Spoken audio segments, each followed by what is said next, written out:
Episode वहीं से start होता है जहां से पिछला एपिसोड खत्म हुआ था। रोकरो कहता है 2 साल पहले मैं एक बार हार चुका हूं, पर जब तुम मेरी जिंदगी में आई तुमने मुझे बचाया।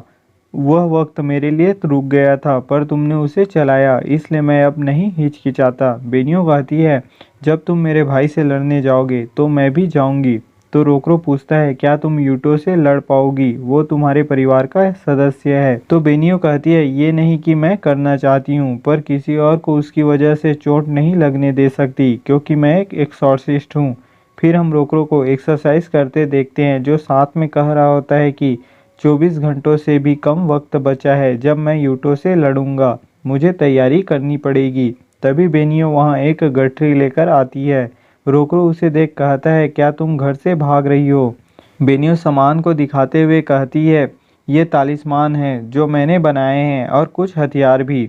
हमें कुछ प्लान बनाकर उसकी प्रैक्टिस करनी पड़ेगी। हमें मेरे भाई को हराने का कोई रास्ता ढूंढना पड़ेगा, पर सिर्फ बहुत सारे तालिस्मान और हथियार होने से काम नहीं होगा। ये मायने रखता है कि हम एक साथ कितने एन्चेंटमेंट इस्तेमाल कर सकते हैं। आगे बेनियो कहती है कि मैं 6 एक साथ यूज़ कर सकती हूँ।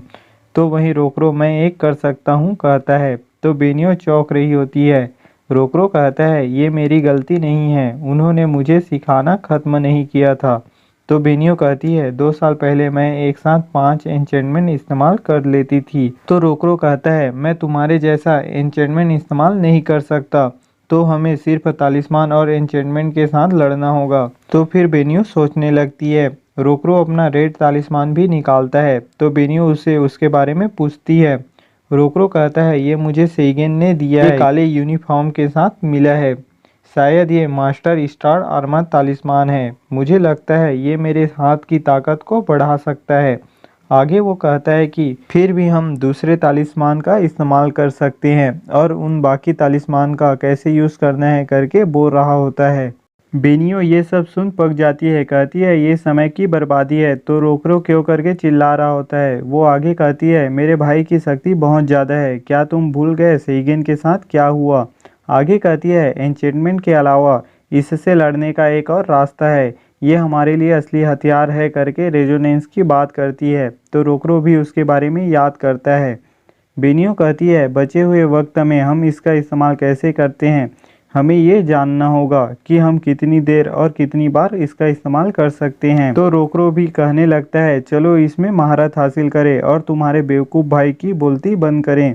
फिर वे लोग प्रैक्टिस करने के लिए तैयार हो जाते हैं। रोकरो अपना हाथ आगे बढ़ाता है तो बेनियो शर्माने लगती है। रोकरो क्या हुआ करके पूछता है, तो बेनियो शर्माते हुए अपना हाथ दे देती है। फिर रोकरो पूछने लगता है क्या हम अब रेजोनेटिंग हो रहे हैं। बेनियो कुछ नहीं कह पाती। तो रोकरो क्या हुआ करके पूछने लगता है कि तुम चुप क्यों हो गई। फिर वो भी शर्म से लाल हो जाता है और सोचता है अब मैं इसके बारे में सोच रहा हूँ। लड़ाई करते वक्त मैंने नहीं सोचा, पर मैंने एक लड़की का हाथ पकड़ा था और बस हम दोनों यहाँ हैं करके उसका फ्यूज उड़ रहा होता है।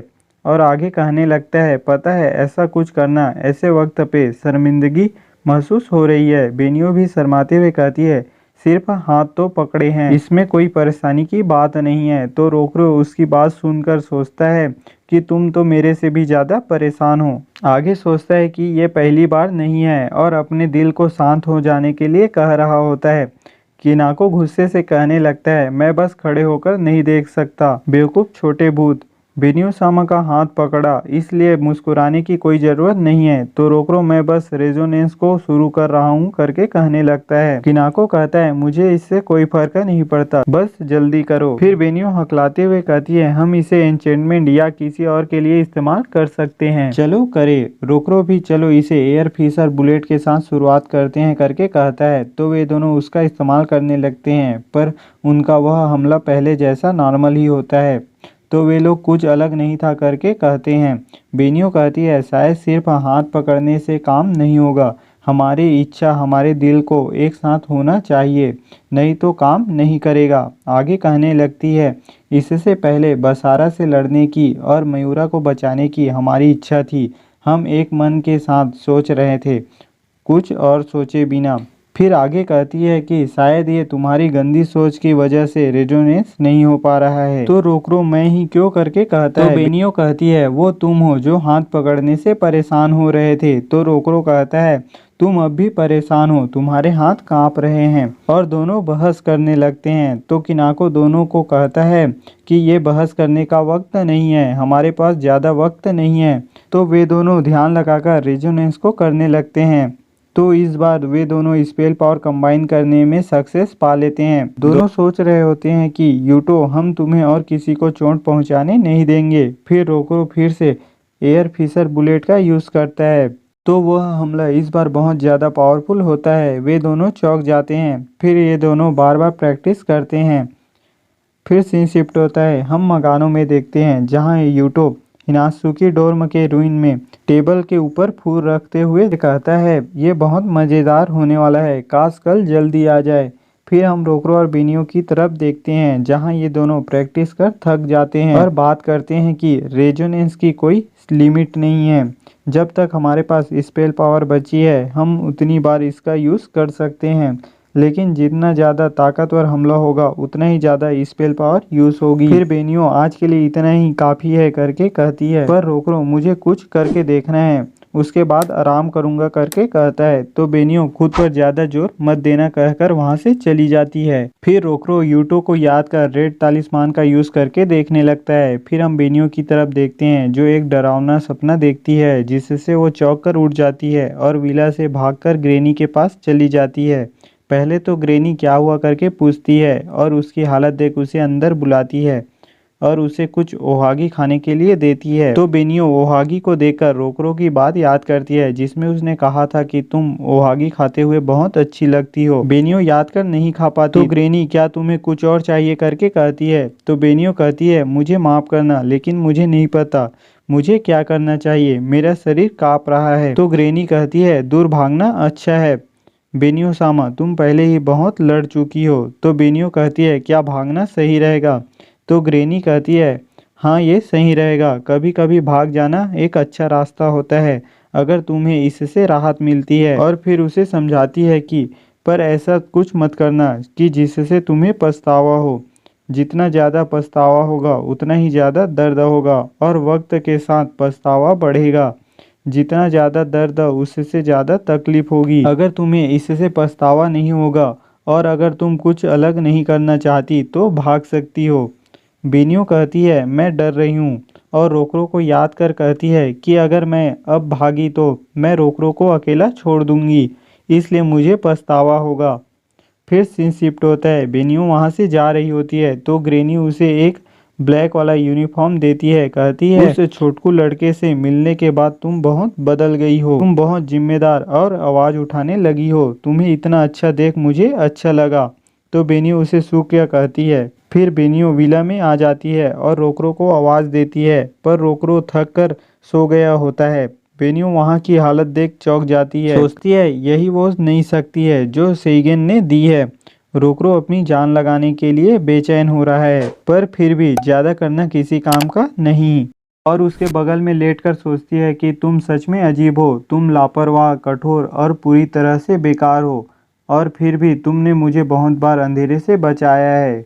फिर हम सुबह का सीन देखते हैं जहाँ दोनों की आंख खुलती है तो वे दोनों एक दूसरे के इतने करीब हो गए होते हैं और शर्माकर अचानक से दूर हो जाते हैं। दोनों के बीच ऑकवर्ड सिचुएशन हो जाता है और अजीब बातें करने लगते हैं जहाँ रोकरो कहता है तुम यहाँ क्यों सो रही थी। तो बेनियो कहती है क्योंकि तुम सो रहे थे। रोकरो कहता है तो क्या ये मेरी गलती है। तो बेनियो कहती है कि ये तुम्हारी गलती है, तुम इतने गहरे नींद में सो गए थे। रोकरो कहता है वैसे मैं सो गया था, हम जीने या मरने वाली लड़ाई में जा रहे हैं। फिर वे दोनों शांत हो जाते हैं और हंसने लगते हैं। फिर ये दोनों बैठकर तैयारी कर रहे होते हैं तालिस्मानों की। बेनियो पूछती है कि तुम्हारा लाल हाथ क्या ये किगारे करप्शन की वजह से हुआ है। तो रोकरो उसे हाँ कहकर बताता है कि ये एक किगारे का हाथ है, सेइगेन ने एक काला तालिस्मान बनाया किगारे की शक्ति को रोकने के लिए। जब मेरे दोस्त किगारे करप्शन में बदल गए थे तब उन्होंने मेरा हाथ खा लिया था। ये सुनकर बेनियो चौंक जाती है। वो आगे कहता है एक के बाद एक किगारे करप्शन का शिकार बन रहे थे, मुझे लगा यूटो को रोकना ही पड़ेगा दूसरों को बचाने के लिए, पर आखिर में मैं भी कि गाड़ी करप्शन का शिकार हो गया। मुझे नहीं पता पर क्यों कुछ वजह से मुझे कुछ नहीं हुआ, पर मैं उसकी शक्ति इस्तेमाल कर सकता था। आखिर मैं किसी को भी नहीं बचा पाया। तो बेनियो रोकरो का हाथ पकड़ कहती है, मुझे नहीं पता कि मुझे क्या कहना चाहिए। तो रोकरो कहता है कि ये तुम्हारी गलती नहीं है। आगे कहता है, असल में मैं बहुत घबरा गया था। मेरा मतलब मैं अकेले लड़ने के लिए तैयार था, लेकिन इसका मतलब ये नहीं कि मैं डरता नहीं हूँ। तो जब तुमने कहा कि तुम भी आओगी, मैं बहुत खुश हुआ। मैं समझ गया कि मैं अकेला नहीं हूँ। तो बेनियो भी कहने लगती है कि मुझे भी ऐसा ही लगता है। फिर दोनों मकानों में जाने के लिए तैयार हो जाते हैं। रोकरो बेनियो की काली यूनिफॉर्म को देखकर उसकी तारीफ करता है, कहता है कि ये डिजाइन स्कर्ट जैसा है। तो बेनियो कहती है, ये दादी ने बनाया है। उन्होंने कहा कि मैं एक लड़के जैसा लड़ाई करती हूँ, लेकिन लड़की जैसा कुछ तो होना चाहिए। और आगे कहती है, चलो यहाँ जिंदा वापस आएं और कुछ ओहागी साथ में खाएं। फिर हम मकानों में देखते हैं जहाँ ये दोनों आ गए होते हैं और इसी के साथ एपिसोड खत्म हो जाता है।